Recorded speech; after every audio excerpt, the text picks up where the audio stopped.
마태복음 13장. 유월절 직전에 예수께서는 이 세상을 떠나 아버지께로 가야 할 때가 된 것을 아셨다. 예수께서는 자신의 소중한 동료들을 사랑하시되 끝까지 사랑하셨다. 저녁 식사 때가 되었다. 이때 이미 마귀는 가룟 사람 시몬의 아들 유다를 단단히 붙잡고서 예수를 배반하도록 준비를 마친 상태였다. 예수께서는 아버지께서 자기에게 모든 것을 맡기셨다는 것과 자기가 하나님께로부터 왔다가 하나님께로 돌아갈 것을 아셨다. 예수께서 저녁 식탁에서 일어나 겉옷을 옆에 두시고 수건을 두르셨다. 그런 다음에 대야에 물을 부어 제자들의 발을 씻고 수건으로 닦아주셨다. 예수께서 시몬 베드로에게 이르셨을 때 베드로가 말했다. 주님께서 정말 제 발을 씻으실 겁니까? 예수께서 대답하셨다. 내가 하는 일을 내가 지금은 이해하지 못한다. 그러나 나중에는 분명하게 알게 될 것이다. 베드로가 고집을 부렸다. 제 발은 절대로 씻지 못합니다. 예수께서 말씀하셨다. 내가 너를 씻어주지 않으면 너는 내가 하는 일과 아무 상관이 없다. 베드로가 말했다. 주님, 그렇다면 제 발만 씻지 말고 제 손도 씻어주십시오. 제 머리도 씻어주십시오. 예수께서 말씀하셨다. 아침에 목욕을 한 사람은 이제 발만 씻으면 된다. 너희는 머리부터 발끝까지 깨끗하다. 내 관심사는 위생이 아니라 거룩이라는 것을 너희는 알아야 한다. 이제 너희는 깨끗하다. 그러나 너희 모두가 깨끗한 것은 아니다. 예수께서 제자들의 발을 씻어주시고 나서 겉옷을 입고 식탁 자기 자리로 돌아가셨다. 예수께서 말씀하셨다. 내가 너희에게 무슨 일을 했는지 이해하겠느냐? 너희는 나를 선생이라 부르고 주라고 부르는데 맞는 말이다. 내가 정말로 그러하다. 주이며 선생인 내가 너희의 발을 씻어 주었으니 이제 너희도 서로 발을 씻어 주어야 한다.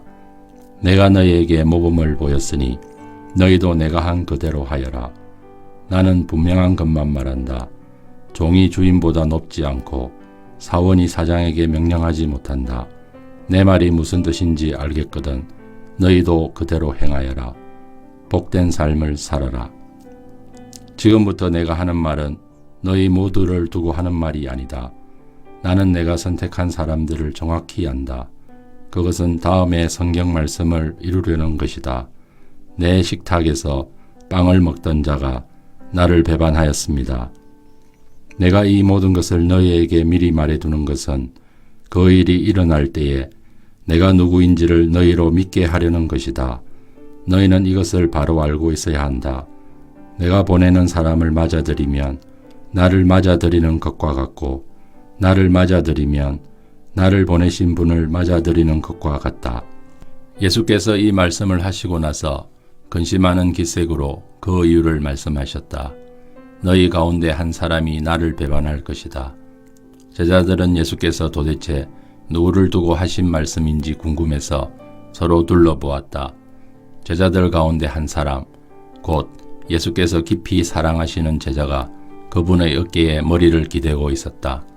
베드로가 그에게 몸짓하여 예수께서 누구를 두고 말씀하신 것인지 물어보게 했다. 그래서 가장 가까이 있던 그 제자가 물었다. 주님, 그가 누구입니까? 예수께서 말씀하셨다. 내가 이 빵 조각을 적셔서 주는 사람이 바로 그다. 그러고는 빵 조각을 적셔서 가룟 사람 시몬의 아들 유다에게 주셨다. 유다가 그 빵을 받자마자 사탄이 그에게 들어갔다. 예수께서 말씀하셨다. 내가 하려고 하는 일을 하여라. 어서 마무리 지어라. 저녁 식탁에 둘러앉은 사람들 가운데 왜 예수께서 유다에게 그런 말씀을 하시는지 아는 사람이 아무도 없었다. 어떤 제자는 유다가 공금을 맡고 있었으므로 예수께서 그에게 명절에 필요한 것을 사라고 하셨거나 가난한 사람들에게 뭔가를 주라고 하신 것이려니 생각했다. 유다는 빵 조각을 받고 그 자리를 떠났다. 밤이었다. 유다가 떠나가자 예수께서 말씀하셨다. 이제 인자가 누구인지 드러났고 하나님이 어떤 분이신지도 인자 안에서 드러났다. 인자 안에서 하나님이 드러나시는 순간에 하나님의 영광이 드러날 것이다. 하나님께서 인자를 영화롭게 하심으로 그분 자신도 영광을 받으실 것이다. 자녀들아, 내가 너희와 함께 있는 것도 잠시뿐이다. 너희는 나를 찾을 것이다. 내가 유대인들에게 말한 것처럼 너희에게도 말한다. 내가 가는 곳에 너희는 올 수 없다. 내가 너희에게 새 계명을 준다. 서로 사랑하여라. 내가 너희를 사랑한 것 같이 너희도 서로 사랑하여라. 너희가 서로 사랑할 때 모든 사람이 그 모습을 보고 너희가 내 제자라는 것을 알게 될 것이다. 시몬 베드로가 물었다. 주님, 어디로 가십니까?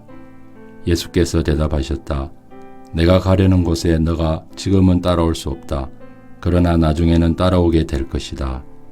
베드로가 말했다. 주님, 왜 지금은 따라갈 수 없습니까? 주님을 위해서라면 제 목숨까지도 버리겠습니다. 정말이냐? 나를 위해 내 목숨을 버리겠다는 말이냐? 그러나 너는 수탉이 울기 전에 나를 3번 부인할 것이다. 14장. 너희는 이 일로 당황하지 마라. 너희는 하나님을 믿지 않느냐? 그렇다면 또한 나를 믿어라. 내 아버지 집에는 너희를 위해 예비된 방이 많이 있다. 그렇지 않으면 내가 너희 방을 마련하러 간다고 말했겠느냐? 내가 가서 너희 방을 마련하면 다시 와서 너희를 데려다가 내가 사는 곳에 너희도 같이 살게 하겠다. 너희는 내가 가는 길을 이미 알고 있다. 도마가 말했다. 주님, 저희는 주님이 어디로 가시는지 알지 못합니다. 그런데 어떻게 우리가 그 길을 안다고 생각하십니까? 예수께서 말씀하셨다. 내가 길이요 진리요 생명이다. 나를 떠나서는 그 누구도 아버지께 갈 수 없다. 너희가 정말로 나를 안다면 내 아버지도 알게 될 것이다. 이제부터 너희는 그분을 아는 것이나 다름없다. 너희는 그분을 뵙기까지 했다. 빌립이 말했다. 주님, 저희에게 아버지를 보여주십시오. 그러면 저희가 만족하겠습니다. 빌립아, 내가 지금까지 나와 함께 지냈으면서 아직도 모르겠느냐? 나를 보는 것은 곧 아버지를 보는 것이다. 그런데 어떻게 아버지가 어디 계십니까? 하고 묻는 것이냐? 내가 아버지 안에 있고 아버지께서 내 안에 계시다는 것을 너는 믿지 않는 것이냐? 내가 너희에게 하는 말은 단지 말에 불과한 것이 아니다. 나는 내 뜻대로 말을 지어내지 않는다. 내 안에 계신 아버지께서 내 말 한마디 한마디를 하나님의 일로 정교하게 만들어내신다.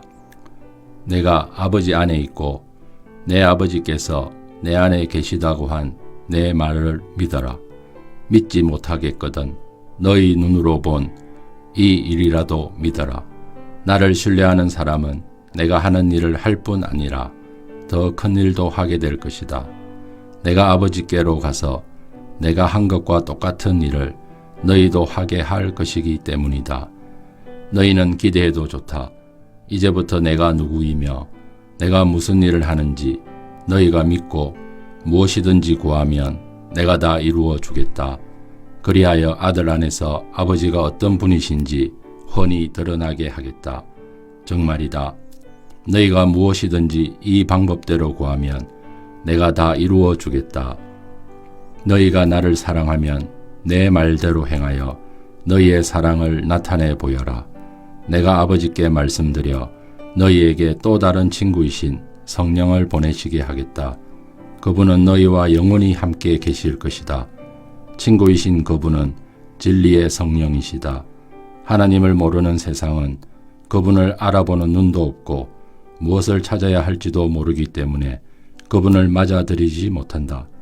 그러나 너희는 이미 그분을 알고 있다. 그분이 지금까지 너희와 함께 계셨고 앞으로도 너희 안에 계실 것이기 때문이다. 나는 너희를 고아로 버려두지 않겠다. 내가 다시 오겠다. 이제 잠시 후면 세상은 더 이상 나를 보지 못하겠지만 너희는 나를 보게 될 것이다. 내가 살아있고 너희도 살아날 것이기 때문이다. 그때가 되면 너희는 내가 아버지 안에 있고 너희가 내 안에 있으며 내가 너희 안에 있음을 확실히 알게 될 것이다. 내 계명을 알고 지키는 사람이야말로 나를 사랑하는 사람이다. 나를 사랑하는 사람은 내 아버지께 사랑을 받을 것이다. 나도 그를 사랑하고 그에게 나를 분명히 드러내 보일 것이다. 유다가 말했다. 주님, 저희에게는 주님 자신을 드러내시고 세상에는 드러내지 않으시겠다니 무슨 이유입니까? 예수께서 말씀하셨다. 사랑이 없는 세상은 앞을 보지 못하는 세상이기 때문이다. 누구든지 나를 사랑하는 사람은 내 말을 정성껏 지킬 것이고 내 아버지께서 그를 사랑하실 것이다. 아버지와 나는 그와 이웃이 될 것이다. 나를 사랑하지 않는 것은 곧 내 말을 지키지 않는다는 뜻이다. 너희가 듣고 있는 이 메시지는 나의 것이 아니라 나를 보내신 아버지의 메시지다.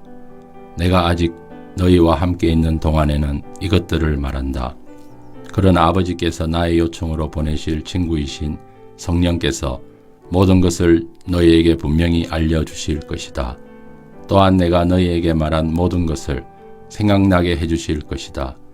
나는 너희를 떠나면서 온전한 선물을 주고 간다. 그것은 평화다.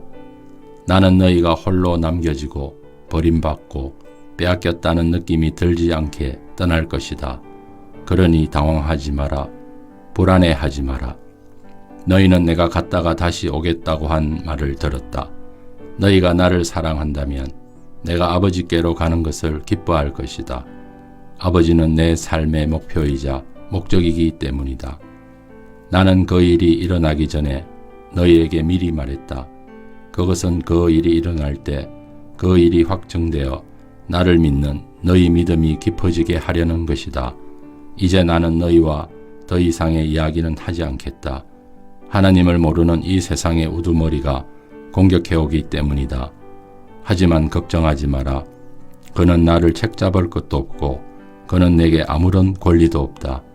내가 아버지를 얼마나 철저히 사랑하는지 세상이 알게 하려고 나는 마지막 하나까지도 내 아버지의 지시대로 따르고 있다. 일어나 가자. 여기를 떠날 때가 되었다. 아멘. 오늘도 주님 안에서 복된 하루 되시기 바랍니다.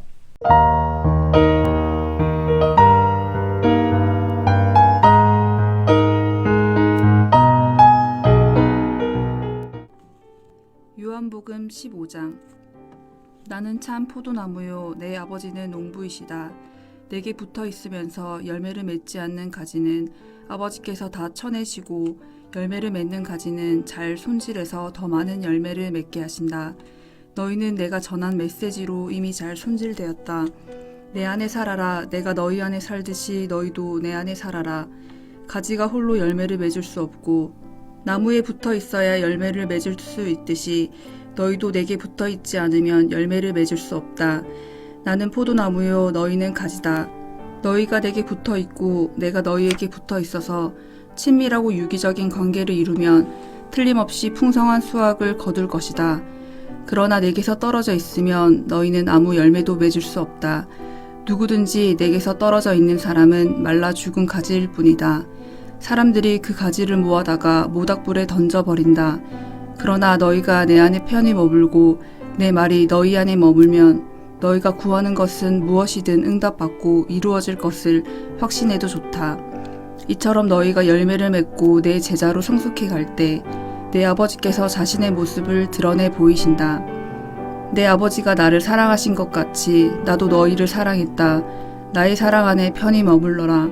너희가 내 계명을 지키면 나의 사랑 안에 편히 머물게 될 것이다.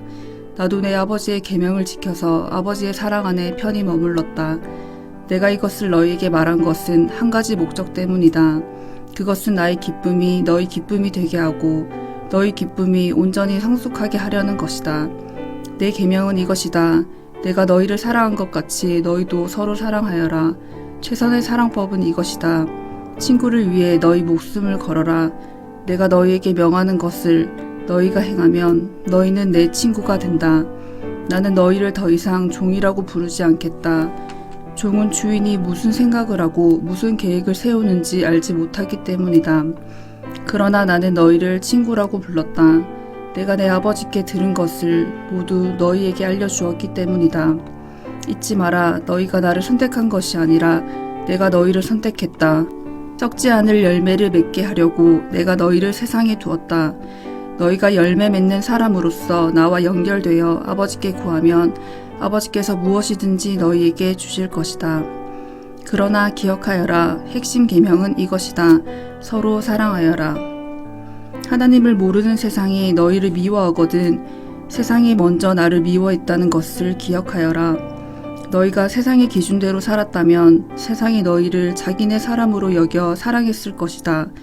그러나 내가 너희를 선택해서 세상의 기준대로 살지 않고 하나님의 기준대로 살게 했으니 세상이 너희를 미워할 것이다. 그런 일이 일어나거든 종이 주인보다 더 나은 대우를 받지 못한다고 한 내 말을 기억하여라. 사람들이 나를 때렸으면 틀림없이 너희도 때릴 것이다. 사람들이 내 말대로 따랐으면 너희 말도 따를 것이다. 그들은 내게 한 것처럼 너희에게도 이 모든 일을 할 것이다. 그들이 나를 보내신 분을 알지 못하기 때문이다. 내가 와서 그들에게 이 모든 것을 명백하게 말해주지 않았다면 상황이 그렇게까지 나쁘지는 않았을 것이다. 그러나 이제 그들은 변명할 여지가 없다. 나를 미워하는 것은 내 아버지를 미워하는 것이나 다름없다. 내가 그들 가운데서 행한 일, 지금까지 아무도 행한 적이 없는 그 일을 내가 행하지 않았더라면 그들에게 허물이 없었을 것이다. 그러나 그들은 하나님의 표적을 보았으면서도 나와 내 아버지를 미워했다. 그들이 정당한 이유 없이 나를 미워했다고 기록된 성경 말씀이 진리인 것을 그들 스스로 입증한 셈이다. 내가 아버지께로부터 너희에게 보낼 친구이신 분, 곧 아버지께로부터 나오는 진리의 성령이 오시면 그분이 나에 대해 모든 것을 확증해 주실 것이다. 너희가 처음부터 이 일에 나와 함께 있으니 너희도 분명한 증언을 내놓아야 할 것이다. 16장. 내가 너희에게 이것들을 말한 것은 장차 있을 힘든 때를 대비하게 하려는 것이다. 사람들이 너희를 회당에서 내쫓을 것이다. 심지어 너희를 죽이는 자마다 자기가 하는 일이 하나님을 위한 것이라고 생각할 때가 올 것이다.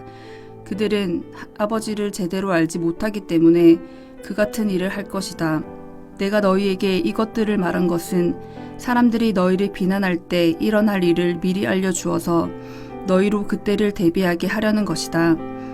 내가 이것을 처음부터 말하지 않은 것은 내가 날마다 너희와 함께 있었기 때문이다. 그러나 이제 나는 나를 보내신 분께로 간다. 그런데도 너희 가운데 아무도 어디로 가십니까? 하고 내게 묻는 사람이 없었다. 오히려 내 말이 길어질수록 너희는 더욱 슬픔에 잠겼다. 그래서 내가 다시 한번 진실을 말한다. 내가 떠나는 것이 너희에게 더 낫다. 내가 떠나지 않으면 친구이신 성령이 오시지 않을 것이다. 그러나 내가 가면 그분을 너희에게 보내주겠다. 그분이 오셔서 죄와 의와 심판에 대해 하나님을 모르는 세상의 관점이 잘못되었다는 것을 드러내실 것이다. 그들의 근본 죄는 나를 믿지 않는 것이고 의는 그들이 볼 수도 없고 통제할 수도 없는 영역인 나와 아버지가 함께 있는 하늘에서 오는 것이며 심판은 하나님을 모르는 이 세상 통치자가 재판에 붙어져 유죄 판결을 받으면서 시행된다는 것을 그분이 너희에게 보이실 것이다. 내가 너희에게 할 말이 아직 많지만 너희가 지금은 다 감당하지 못한다. 그러나 친구이신 진리의 성령이 오시면 그분이 너희 손을 잡고 모든 진리 가운데로 인도하실 것이다. 그분은 자신에게 이목을 끌지 않으면서 장차 일어날 일과 내가 행하고 말한 모든 것의 의미를 너희에게 알려주실 것이다. 그분은 나를 영화롭게 하실 것이다. 그분이 나에게서 받은 것을 너희에게 전해줄 것이기 때문이다. 아버지께서 가지고 계신 모든 것이 또한 내 것이다. 그래서 내가 성령이 나에게서 받은 것을 너희에게 전해주실 것이다 라고 말한 것이다. 잠시 후면 너희가 나를 보지 못할 것이다. 그러나 다시 잠시 후면 너희가 나를 보게 될 것이다. 그 말씀 때문에 제자들 사이에 의문이 일었다. 잠시 후면 너희가 나를 보지 못할 것이다. 그러나 다시 잠시 후면 너희가 나를 보게 될 것이다 라고 하신 말씀이 무슨 뜻인가? 또 내가 아버지께로 가기 때문이다 라고 하신 말씀은 무슨 뜻인가? 잠시 후면이라는 말씀은 무슨 뜻인가? 선생님께서 무슨 말씀을 하시는지 모르겠다. 그들은 예수께서 무슨 뜻으로 말씀하신 것인지 무척이나 묻고 싶었다. 예수께서 그것을 아시고 말씀하셨다. 잠시 후면 너희가 나를 보지 못할 것이다. 그러나 다시 잠시 후면 너희가 나를 보게 될 것이다 라고 한 내 말을 두고 너희가 서로 그 뜻을 알고자 하느냐? 그렇다면 이것을 명심하여라. 너희는 깊은 슬픔에 잠기겠지만 하나님을 모르는 세상은 파티를 열 것이다. 너희는 슬퍼하고 몹시 슬퍼하겠지만 너희 슬픔은 기쁨으로 바뀔 것이다. 여자가 출산할 때에는 고통이 따르고 피할 길도 없다. 그러나 아기가 태어나면 기쁨이 넘친다. 세상에 태어난 새 생명이 고통의 기억을 말끔히 없애주기 때문이다. 지금 너희가 겪는 슬픔이 그 고통과 같겠지만 장차 맛볼 기쁨 또한 그 기쁨과 같을 것이다. 내가 너희를 다시 볼 때 너희는 기쁨으로 충만할 것이다. 아무도 너희에게서 그 기쁨을 빼앗아 가지 못할 것이다. 너희는 더 이상 의문을 가득 품지 않게 될 것이다. 내가 너희에게 바라는 것은 이것이다. 내가 너희에게 계시해 준 것과 일치하면 무엇이든지 아버지께 구하여라. 내 뜻을 따라 내 이름으로 구하여라. 그러면 아버지께서 너희에게 반드시 주실 것이다. 너희 기쁨이 강둑을 넘쳐 흐르는 강물 같을 것이다. 나는 비유로 너희에게 말했다. 머지않아 나는 비유를 버리고 분명한 말로 아버지에 대해 너희에게 말해줄 것이다. 그때 너희는 내가 너희에게 계시해준 바로 그 삶과 관련된 것을 아버지께 직접 구할 수 있을 것이다. 내가 계속 너희를 대신해서 아버지께 구하지는 않을 것이다. 그럴 필요가 없다. 너희는 위험을 무릅쓰고 나를 사랑하고 신뢰하는 일에 너희 삶을 걸었고 내가 아버지께로부터 직접 왔다는 것을 믿었으므로 아버지께서 너희를 친히 사랑하신다. 전에 나는 아버지를 떠나 이 세상에 왔으나 이제는 이 세상을 떠나 아버지께로 간다. 제자들이 말했다. 드디어 선생님께서 비유로 표현하지 않으시고 명백하고 직설적으로 말씀해 주시는군요. 이제야 저희는 선생님께서 모든 것을 알고 계시며 모든 것이 선생님 안에서 하나로 모아진다는 것을 알겠습니다. 더 이상 선생님에 대해 의문을 갖지 않아도 되겠습니다. 저희는 선생님이 하나님께로부터 오셨다고 확신합니다. 예수께서 그들에게 대답하셨다. 너희들이 이제야 믿느냐? 하지만 너희는 곧 달아날 것이다. 너희 목숨을 구하겠다고 나를 버릴 것이다. 그러나 나는 버림받지 않는다. 아버지께서 나와 함께 하신다. 내가 너희에게 이 모든 것을 말한 것은 너희로 나를 신뢰하여 흔들리지 않게 하고 깊은 평화를 누리게 하려는 것이다. 너희는 하나님을 모르는 이 세상에서 끊임없이 어려움을 겪을 것이다. 그러나 용기를 내라. 내가 세상을 이겼다. 아멘. 오늘도 하나님의 인도하심 아래 승리하는 하루 되시길 기도합니다. 주님의 이름으로 사랑합니다.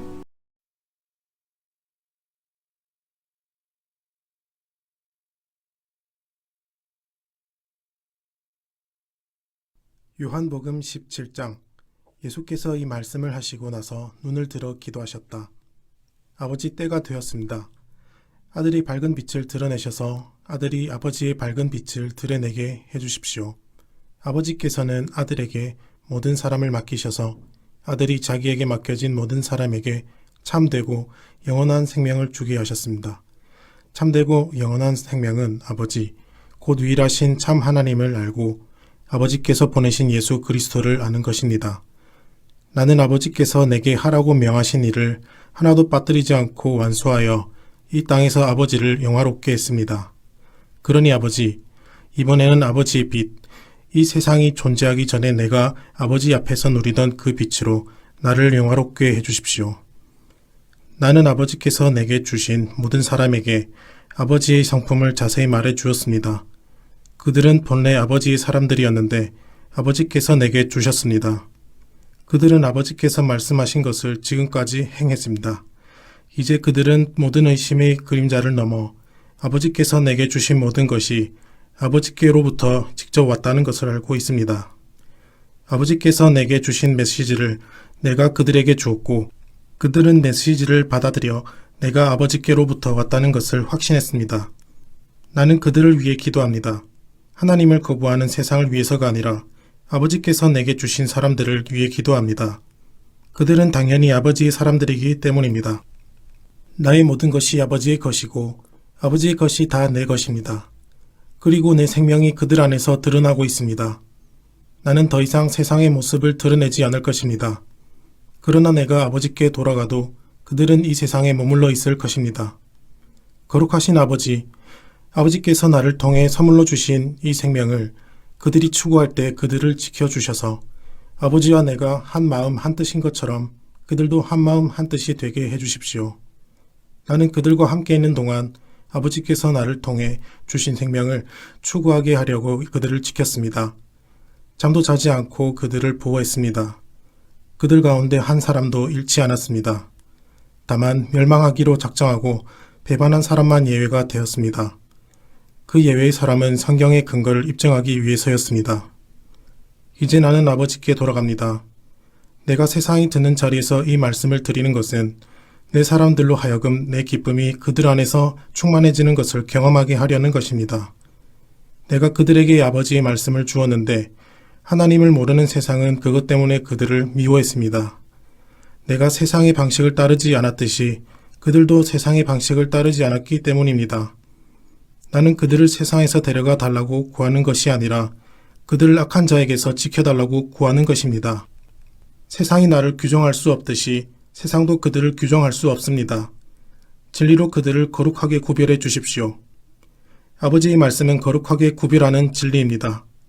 아버지께서 내게 사명을 주셔서 세상에 보내신 것처럼 나도 그들에게 사명을 주어 세상에 보냅니다.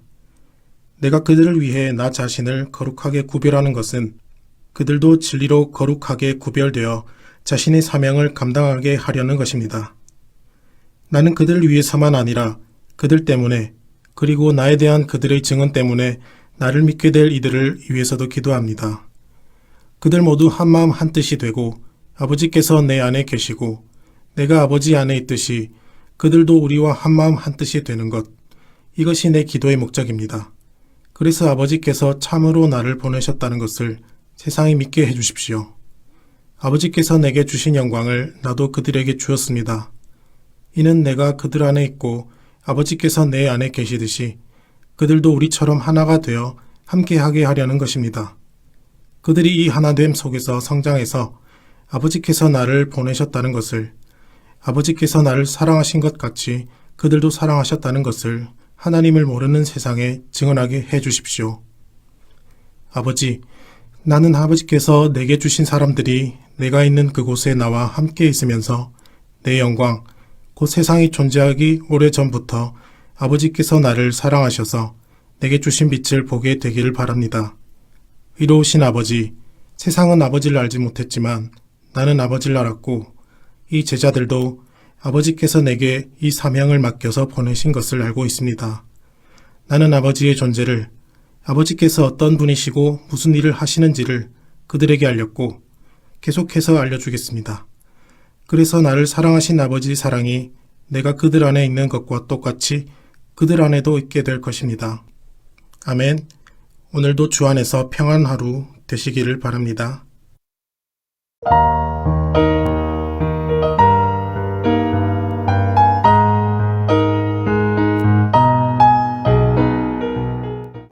요한복음 18장. 예수께서 이렇게 기도하시고 나서 제자들과 함께 기드론 시내 건너편으로 가셨다. 거기에 동산이 하나 있었다. 예수께서 제자들과 함께 그 안으로 들어가셨다. 그 동산은 예수와 제자들이 자주 다니던 곳이다. 그분을 배반할 유다도 그곳을 알고 있었다. 유다는 동산으로 가는 길을 안내했고 대제사장과 바리새인들이 보낸 로마 병사와 경비병들이 그 뒤를 따라갔다. 그들은 등불과 햇불과 칼을 들고 동산에 도착했다. 예수께서는 자신에게 닥칠 일을 다 하시고 앞으로 나아가 그들을 만나셨다. 예수께서 말씀하셨다. 너희가 누구를 찾느냐? 그들이 대답했다. 나사렛 사람 예수요. 예수께서 말씀하셨다. 내가 그다. 병사들이 크게 놀라 뒷걸음질했다. 배반자 유다가 눈에 띄었다. 예수께서 다시 물으셨다. 너희가 누구를 찾느냐? 그들이 대답했다. 나사렛 사람 예수요. 예수께서 말씀하셨다. 내가 그라고 너희에게 말했다. 내가 그 사람이다. 너희가 찾는 사람이 나라면 이 사람들은 가게 해 주어라. 이것으로 아버지께서 내게 주신 사람들은 하나도 잃지 않았습니다. 라고 기도하신 말씀이 이루어졌다. 바로 그때 시몬 베드로가 차고 있던 칼을 뽑아 대제사장의 총을 쳐서 오른쪽 귀를 잘라버렸다. 그 종의 이름은 말고였다. 예수께서 베드로에게 맹하셨다. 그 칼을 도로 꽂아라. 너는 아버지께서 내게 주신 이 잔을 내가 마시지 않으리라고 생각하느냐. 그때 대장의 명령을 받은 로마 병사들이 유대 경비병들과 합세하여 예수를 붙잡고 결박했다. 그들은 먼저 가야바의 장인 안나스에게 예수를 끌고 갔다. 가야바는 그 해의 대제사장이었다. 그는 한 사람이 백성을 위해 죽는 것이 낫다고 유대인들에게 충고했던 자다. 시몬 베드로와 또 다른 제자가 예수를 뒤따라 갔다. 그 다른 제자는 대제사장과 아는 사이여서 예수를 따라 대제사장의 집 안뜰에 들어갈 수 있었다. 베드로는 밖에 머물러 있어야 했다. 곧 다른 제자가 나와서 문지기에게 말하고 베드로를 데리고 들어갔다. 문을 지키던 젊은 여자가 베드로에게 말했다. 당신도 저 사람의 제자 가운데 하나가 아닌가요? 베드로가 말했다. 나는 아니요. 날이 추워 종들과 경비병들이 불을 피워놓고 그 주위에 모여서 불을 쬐고 있었다. 베드로도 그들과 함께 서서 불을 쬐었다. 안나스가 예수의 제자들과 가르침에 대해 그분을 신문했다. 예수께서 대답하셨다. 나는 드러내놓고 말했다. 나는 언제나 유대인들이 모두 모이는 회당과 성전에서 가르쳤다. 나는 모든 것을 공개적으로 했다. 은밀히 말한 것은 하나도 없었다. 그런데 너희는 왜 나를 음모자 대하듯 하느냐. 내 말을 들은 사람들에게 물어보아라. 내가 무슨 말을 했는지 그들이 잘 안다. 나는 모든 것을 숨김없이 가르쳤다. 예수께서 이렇게 말씀하시자 그 자리에 서 있던 경비병 하나가 예수의 뺨을 때리며 말했다. 어떻게 너가 대제사장에게 그런 식으로 말하느냐. 예수께서 대답하셨다. 내가 잘못 말한 것이 있다면 증거를 대보아라. 그러나 내가 사실 그대로 말했다면 어찌하여 때리느냐. 그러자 안나스는 예수를 결박한 채로 대제사장 가야바에게 보냈다. 그동안 시몬 베드로는 뒤로 물러나 불가에서 불을 쬐고 있었다. 거기에 있던 다른 사람들이 그에게 말했다. 당신도 저 사람의 제자 가운데 하나가 아니요? 베드로가 부인했다. 나는 아니요.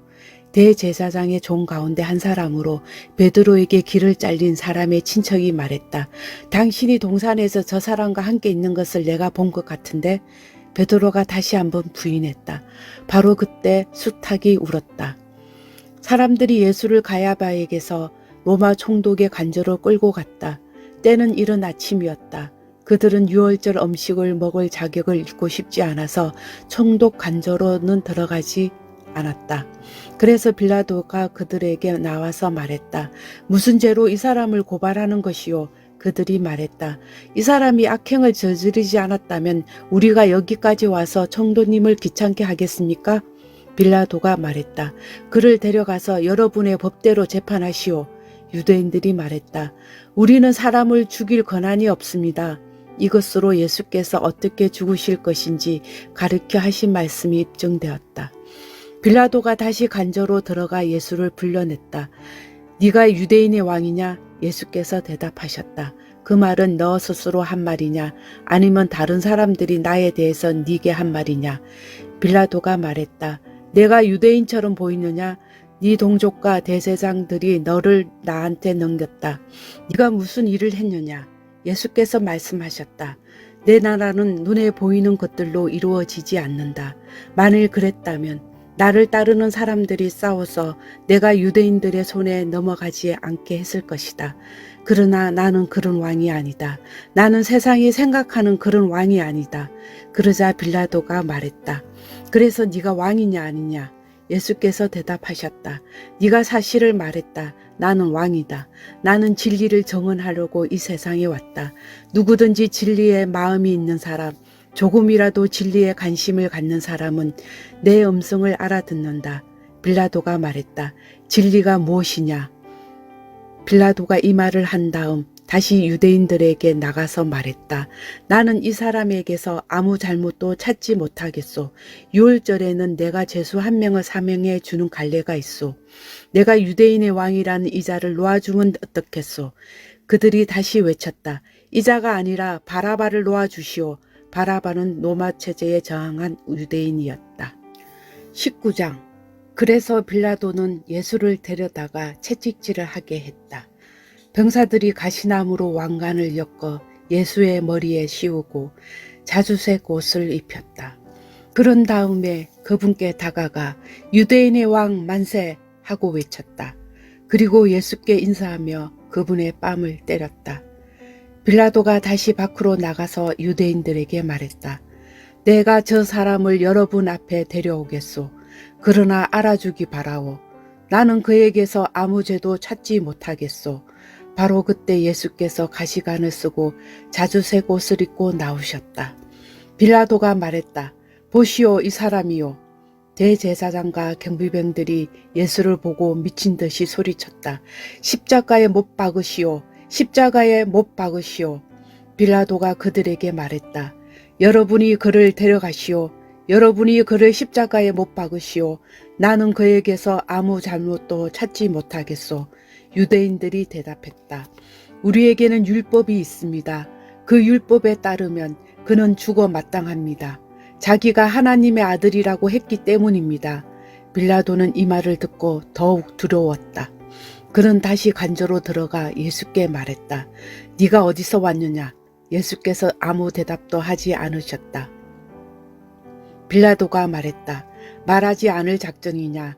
나는 너를 풀어줄 권한도 있고 십자가에 못 박을 권한도 있다는 것을 모르느냐? 예수께서 말씀하셨다. 하늘이 네게 주신 권한 말고는 너는 나에 대해 조금도 권한이 없다. 그래서 나를 네게 넘겨준 자의 잘못이 훨씬 큰 것이다. 빌라도는 이 말을 듣고서 예수를 사면하려고 최선을 다했다. 그러나 유대인들의 외치는 소리에 그의 말은 묻혀버리고 말았다. 이 사람을 놓아주면 총독님은 황제의 친구가 아닙니다. 누구든지 자기가 왕이라고 주장하는 사람은 황제에게 대항하는 것이나 마찬가지입니다. 빌라도는 이 말을 듣고서 예수를 데리고 나갔다. 그는 포장된 뜰, 히브리 말로 가바다이라는 곳의 재판석에 앉았다. 그날은 6월절 예비일이었고 시간은 낮 12시였다. 빌라도가 유대인들에게 말했다. 여기 여러분의 왕이 있소. 그들이 다시 외쳤다. 그를 죽이시오. 죽이시오. 그를 십자가에 못 박으시오. 빌라도가 말했다. 여러분의 왕을 십자가에 못 박으란 말이오. 대제사장들이 대답했다. 우리에게 왕은 황제뿐이요. 빌라도는 잠자코 그들의 요구를 들어주었다. 그는 예수를 십자가에 못 박도록 넘겨주었다. 그들이 예수를 끌고 갔다. 예수께서 십자가를 지시고 해골 언덕, 히브리 말로 골고다이라는 곳으로 가셨다. 거기서 그들은 예수를 십자가에 못 박고 다른 두 사람도 예수를 가운데 두고 양옆에 못 박았다. 빌라도가 팻말을 서서 십자가에 달게 했다. 팻말에는 이렇게 서여 있었다. 나사렛 사람 예수, 유대인의 왕. 예수께서 십자가에 못 박히신 곳은 도성에서 아주 가까운 곳이었기 때문에 많은 유대인들이 그 팻말을 읽었다. 팻말은 히브리 말과 라틴 말, 그리스 말로 쓰여 있었다. 유대 대제사장들이 이 일을 제기하며 빌라도에게 말했다. 유대인의 왕이라고 쓰지 마십시오. 자칭 유대인의 왕이라고 고쳐주십시오. 빌라도가 말했다. 나는 쓸 것을 썼소. 로마 병사들이 예수를 십자가에 못 박고 나서 그분의 옷가지를 가져다가 네 몫으로 나누어 각자 한 몫씩 가졌다.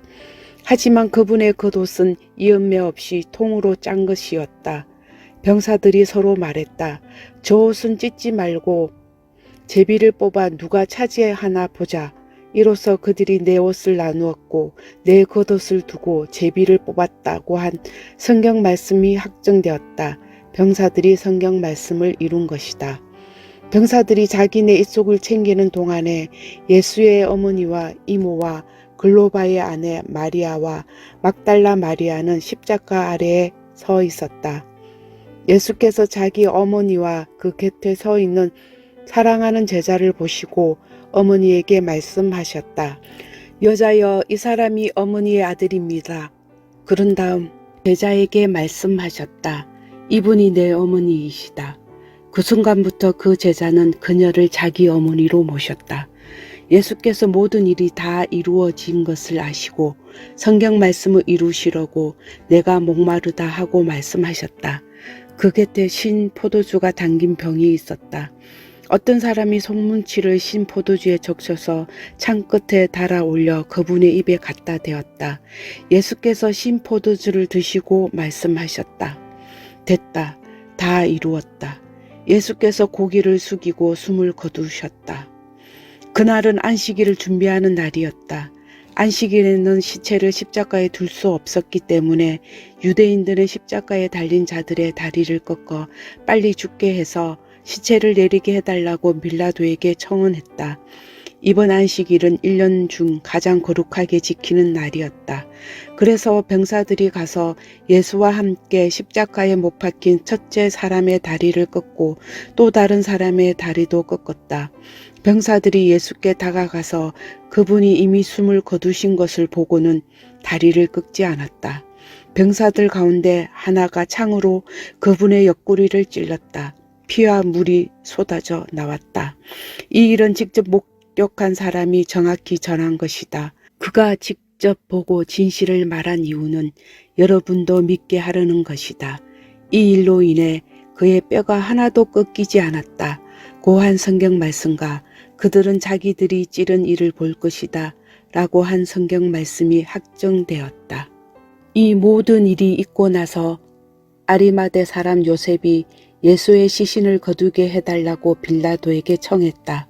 그는 예수의 제자였지만 유대인들의 위협 때문에 자기가 예수의 제자라는 사실을 비밀로 하고 있었다. 빌라도가 허락하자 요셉이 가서 시신을 거두었다.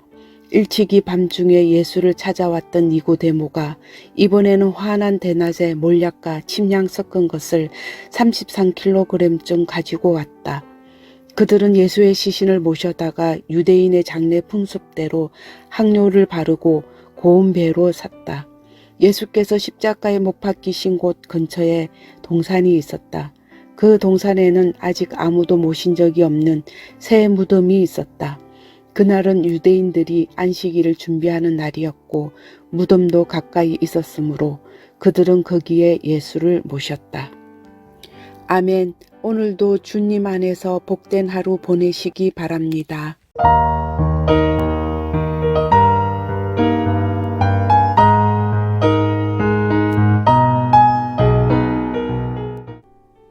요한복음 20장. 한 주의 첫날 이른 아침이었다.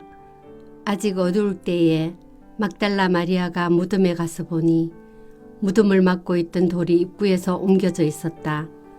그녀는 곧장 시몬 베드로와 예수께서 사랑하시는 다른 제자에게 숨가쁘게 달려가서 말했다. 사람들이 주님을 무덤에서 꺼내갔어요. 그들이 그분을 어디에 두었는지 모르겠습니다. 베드로와 다른 제자가 즉시 무덤을 향해 서로 앞다투어 달려갔다. 다른 제자가 베드로를 앞질러 무덤에 먼저 도착했다. 그가 몸을 구부려 안을 들여다보니 거기에 고운 배가 놓여 있었다. 그러나 그는 안으로 들어가지는 않았다. 시몬 베드로가 그의 뒤에 도착해서 무덤 안으로 들어가 보니 고운 배가 놓여 있었다.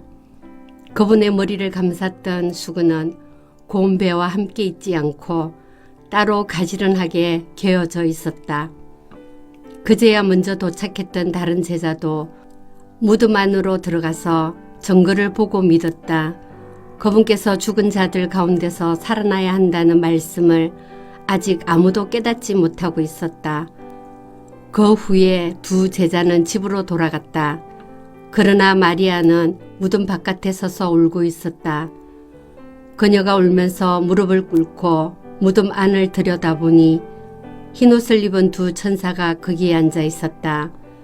한 천사는 예수의 시신이 놓여있던 자리 머리맡에, 다른 천사는 발치에 앉아 있었다.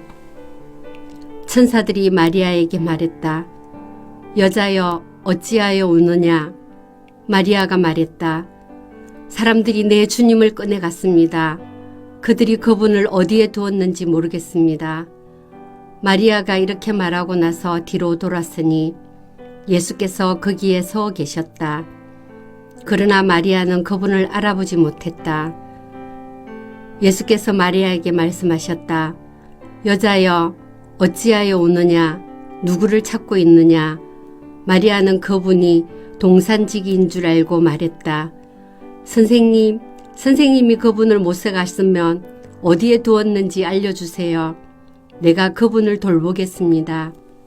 예수께서 마리아야 하고 부르셨다. 마리아가 예수께 돌았으며 히브리 말로 라보니 하고 불렀다. 이는 선생님이라는 뜻이다. 예수께서 말씀하셨다. 나를 계속 붙들고 있지 마라. 내가 아직 아버지께로 올라가지 않았다. 너는 내 형제들에게 가서 내가 내 아버지이며 너희 아버지이신 분, 곧 내 하나님이시며 너희 하나님이신 분께로 올라간다고 전하여라. 막달라 마리아가 제자들에게 가서 소식을 전했다. 내가 주님을 배웠어요. 마리아는 예수께서 자기에게 말씀하신 모든 것을 그들에게 알렸다. 그날 해질녘에 제자들이 모였으나 그들은 유대인들이 무서워 집에 있는 문이란 문은 다 닫아 걸고 있었다. 예수께서 들어오셔서 그들 가운데 서서 말씀하셨다. 너희에게 평안이 있기를. 그러고 나서 자기의 두 손과 옆구리를 제자들에게 보여주셨다. 제자들은 자기 눈으로 주님을 뵙고는 기쁨을 가누지 못했다. 예수께서 다시 한번 인사하셨다. 너희에게 평안이 있기를.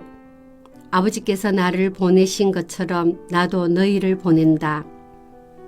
예수께서 이 말씀을 하시고 나서 숨을 깊이 들어 쉬었다가 그들에게 내쉬며 말씀하셨다.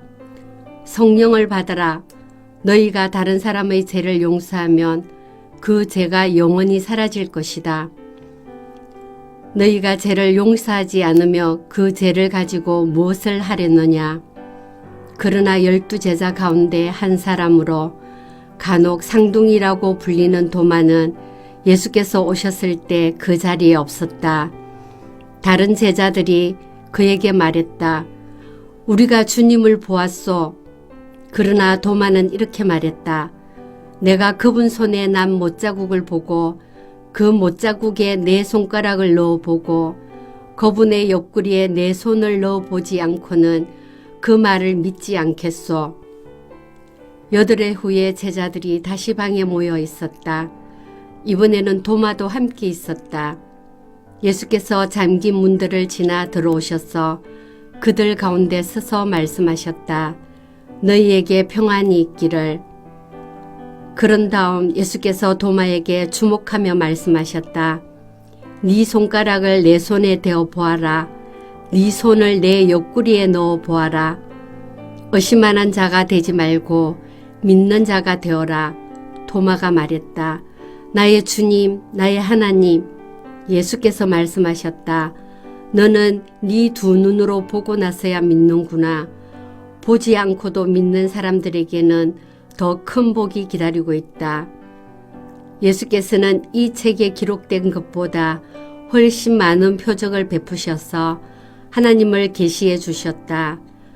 이것을 기록한 이유는 예수께서 메시아이시며 하나님의 아들이심을 여러분으로 믿게 하고 그 믿음을 통해 예수께서 친히 계시해 주신 참되고 영원한 생명을 얻게 하려는 것이다. 21장.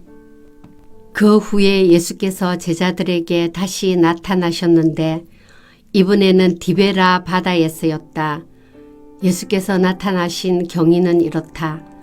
시몬 베드로, 도마, 갈릴리 가나 출신의 나다나엘, 세베대의 두 아들, 그리고 다른 두 제자가 함께 있었다. 시몬 베드로가 말했다. 나는 고기 잡으러 가야겠다. 나머지 사람들도 우리도 함께 가겠다고 대답했다. 그들은 나가서 배를 탔다. 그날 밤 그들은 아무것도 잡지 못했다. 해가 뜰 무렵 예수께서 바닷가에서 계셨으나 그들은 그분을 알아보지 못했다. 예수께서 그들에게 말씀하셨다. 좋은 아침이구나. 아침거리로 물 좀 잡았느냐? 그들이 대답했다. 못 잡았습니다. 예수께서 말씀하셨다. 그 물을 배 오른쪽에 던지고 어떻게 되는지 보아라. 그들은 그 말씀대로 했다. 순식간에 수많은 고기가 그물에 걸려들었다. 힘이 달려서 그물을 끌어올리지 못할 정도였다. 그때 예수께서 사랑하시는 제자가 베드로에게 말했다.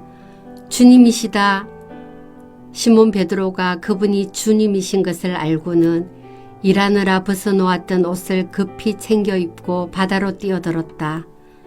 다른 제자들은 배를 탄 채로 고기가 가득 든 그물을 끌고 나왔다. 그들은 육지에서 90m 정도밖에 떨어지지 않은 곳에 나가 있었다. 그들이 배에서 내리고 보니 숯불이 지펴져 있고 그 위에 물고기와 빵이 있고 있었다.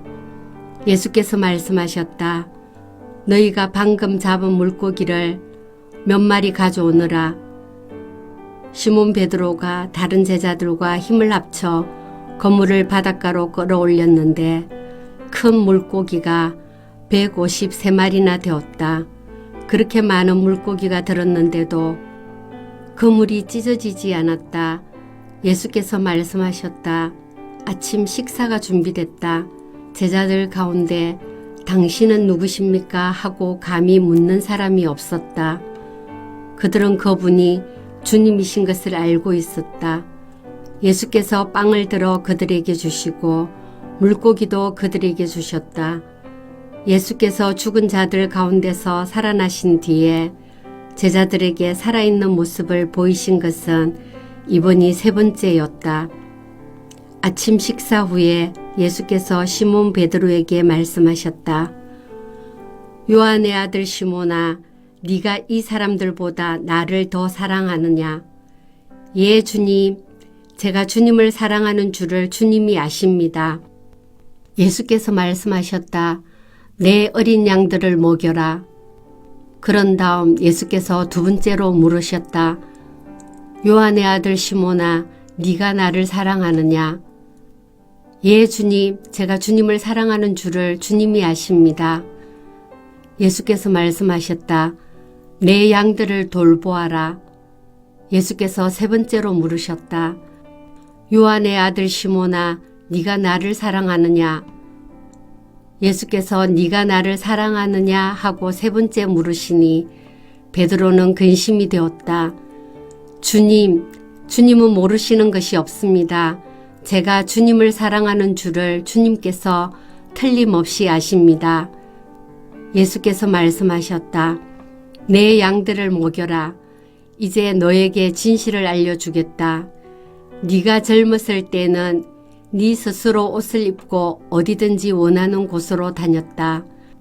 그러나 네가 나이 들어서는 두 팔을 벌려야 할 것이다. 다른 사람이 내게 옷을 입히고 네가 원하지 않는 곳으로 너를 데려갈 것이다. 예수께서 이렇게 말씀하신 것은 베드로가 어떤 죽음으로 하나님을 영화롭게 할 것인지를 암시하신 것이다. 이 말씀을 하시고 예수께서 이렇게 명하셨다. 나를 따라오너라. 베드로가 고개를 돌려보니 예수께서 사랑하시는 제자가 바로 뒤에서 따라오고 있었다. 베드로가 그를 보고 예수께 물었다. 주님, 이 사람은 어떻게 되겠습니까? 예수께서 말씀하셨다. 내가 다시 올 때까지 그를 살려두고자 하더라도 그것이 너와 무슨 상관이 있느냐? 너는 나를 따라오너라. 그래서 그 제자가 죽지 않을 것이라는 소문이 형제들 사이에 퍼진 것이다. 그러나 예수께서 하신 말씀은 그런 뜻이 아니었다. 예수께서는 그저 내가 다시 올 때까지 그를 살려두고자 하더라도 그것이 너와 무슨 상관이 있느냐라고 말씀하셨을 뿐이다. 이 모든 일을 목격하고 기록한 사람이 바로 그 제자다. 우리 모두는 그의 정언이 믿을만하고 정확하다는 것을 알고 있다. 이 밖에도 예수께서는 아주 많은 일을 행하셨다. 그것을 하나도 빠뜨리지 않고 낱낱이 기록한다면 그 기록한 책을 다 담아두기에는 이 세상도 비좁을 것이다. 아멘. 감사합니다. 오늘 또 말씀으로 평안한 날 되세요.